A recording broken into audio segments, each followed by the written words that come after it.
In this video, you'll hear a health department interviewer conducting an interview with Sam Ellis, a resident of Broome County who has been diagnosed with a salmonella infection. This video models how to navigate an interview with a concerned interviewee who is hesitant to share personal information.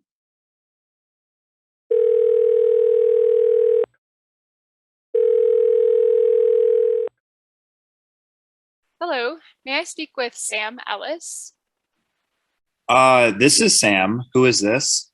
Hi, Sam. My name is Alyssa. I'm an epidemiologist calling from the Broome County Health Department. I'm just giving you a call today to chat about a recent illness and laboratory test it sounds like you had last week. Does that sound right?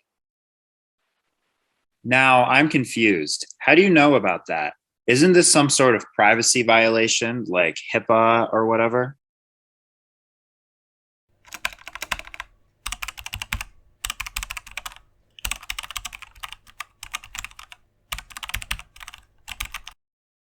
In an interview, it is important to validate concerns an interviewee brings up. In this situation, it may help to clearly explain how you received their information and that it will remain confidential. I'm happy to explain further. So, at the health department, we follow up with any persons that are diagnosed with infections that are classified as reportable conditions in this state. So, your doctor's office or the lab that you had your test taken at is required to notify us at the health department if any of these conditions are diagnosed. And I'm calling so that I'm hoping to conduct an interview with you to make sure that you didn't become sick because of something that could maybe make anyone else sick as well. So it involve asking a few questions about your illness, but any responses that you do decide to provide will be kept confidential. So your name or other information won't be shared. Does that sound okay? Do you have any other questions before we start? How do I know you're actually from the health department? This sounds like one of those spam calls my friends get all the time.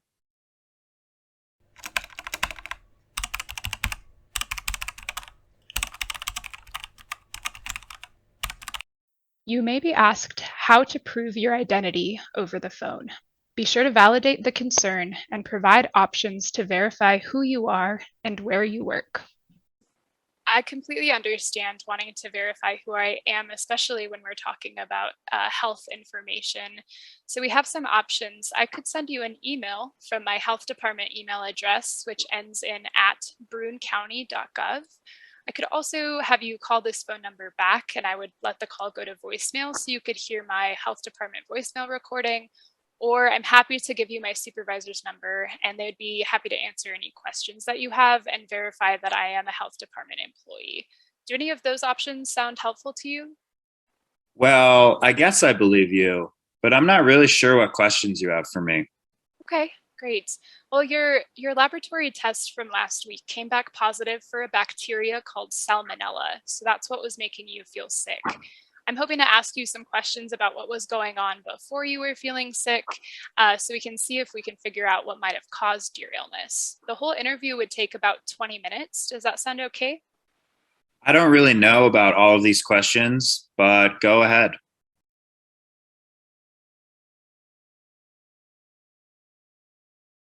Okay, Sam. So, one of the other things that we know about salmonella infections is that they can be spread through food and drinks or other ill people. So, I have a few questions for you about the different places you might have eaten food at during the week before you were feeling sick. So, first question here, during that week before you became sick, did you eat any food that you can remember that came from restaurants or other businesses? I don't want to get other people in trouble, so I'm not going to answer these.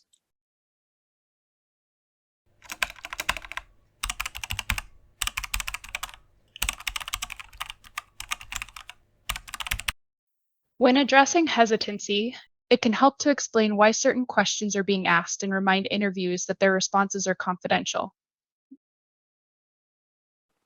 Okay, that's all right. Let me just explain a little bit more about why we ask the questions, just in case that helps. So, we're asking information about the types of foods that you ate and where you ate them to make sure there's not one location or type of food that seems to be making people sick. So our main goal here is to prevent anyone else from getting sick. It's not to, get any restaurants or facilities in trouble. And just a reminder here too, if you do choose to respond, any of those responses will stay anonymous, so your name wouldn't be shared at any point. Yeah, I understand that it's confidential, but I still don't want to answer. I don't want to talk about anyone else.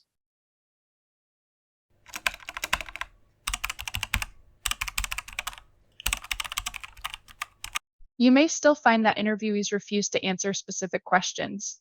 If that is the case, it is best to simply move on to other parts of the interview. Okay. I do have a few questions for you on a different subject. Is it okay if I continue with those? Yeah, I guess that's fine. I don't know if I'll be able to answer those either, but sure. Okay. Well, let's get started, and you can always let me know if any of the questions you wouldn't like to answer. So for the next section here, I have questions about some of the activities you might have been doing during the week before you were sick.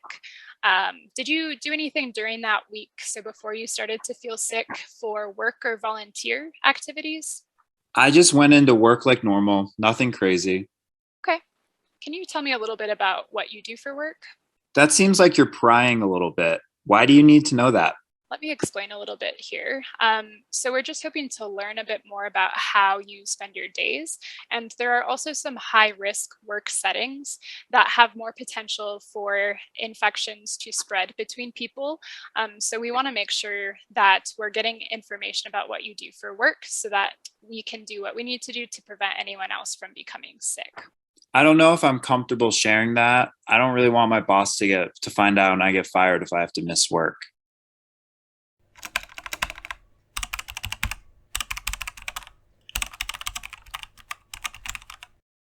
During an interview, it can help to listen for and identify why an interviewee is hesitant to answer certain questions so that you can address these concerns directly. I can definitely understand not wanting to miss work. It's definitely important to have that stability with your job and your finances. The only way that we would contact your employer is if we figure out that there's any sort of situation where it's possible that there's disease spread in your workplace. And even if this were to happen, everything would be kept anonymous. So if I were to inform your employer about any infection spread, I wouldn't state any information about you specifically. I would just ask the employer some questions and make sure that we're doing everything we need to. All right, I guess that's fine. Great. Thanks so much. So would you be able to just tell me about a little bit more about what you do for work? Yeah, I work at Walmart. Okay. What type of jobs do you do at Walmart? Talk to people, move stuff around. Okay, sure. At that job, do you ever do any direct handling of food items? No, I stay away from that. Okay, that's good to know.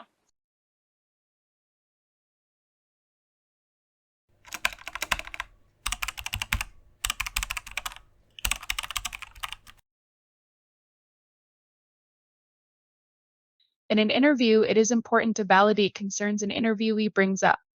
In this situation, it may help to clearly explain how you received their information and that it will remain confidential. You may be asked how to prove your identity over the phone. Be sure to validate the concern and provide options to verify who you are and where you work. When addressing hesitancy, it can help to explain why certain questions are being asked and remind interviewees that their responses are confidential. You may still find that interviewees refuse to answer specific questions. If that is the case, it is best to simply move on to other parts of the interview. During an interview, it can help to listen for and identify why an interviewee is hesitant to answer certain questions so that you can address these concerns directly.